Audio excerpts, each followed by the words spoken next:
Ẹ kú dédé àsìkò yìí. Ẹ gbọ́ àwọn ìròyìn tó jáde láti inú ìwé ìròyìn The Matrix lónìí ọjọ́ 5 oṣù keje ọdún 2024. Ẹniọlá Sàlíù lórúkọ mi.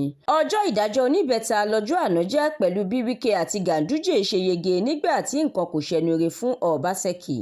Lábẹ́ rẹ̀, ilé-ẹjọ́ kòtẹ́milọ́rùn gbégi lé ìyọnípò àwọn aṣòfin 25 tí wọ́n jẹ́ olóòótọ́ sí Wike. Kọ ìwé fi iṣẹ́ sílẹ̀, ilé-ẹjọ́ ti pàṣẹ bẹ́ẹ̀ fún adájọ́ tó ń léwájú ìgbẹ́jọ́ ẹ̀sùn Ganduje. Wọ́n ti ṣe àfihàn Sir Keir Starmer tí yóò jẹ́ adarí orílẹ̀-èdè United Kingdom tuntun. Àjọ ètò ààbò àti pàṣípààrọ̀ ìyẹn SEC ti ṣe àgbéjáde àwọn ìlànà à ń tẹ̀lé fún àwọn ilé-iṣẹ́ crypto tó bá fẹ́ máa ṣiṣẹ́ lórílẹ̀-èdè Nàìjíríà yóò máa tẹ̀lé.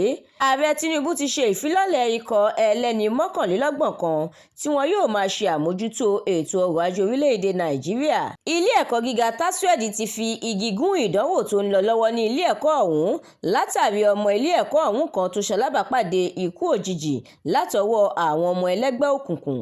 Peter Obi ti fìdí ẹ̀ múlẹ̀ pé ìlànà ètò ìnáwó tí báńkì àgbà lórílẹ̀‐èdè yìí gbé kalẹ̀ ló ń ṣe ìfàsẹ́yìn fún ìdàgbàsókè ọrọ̀ ajé.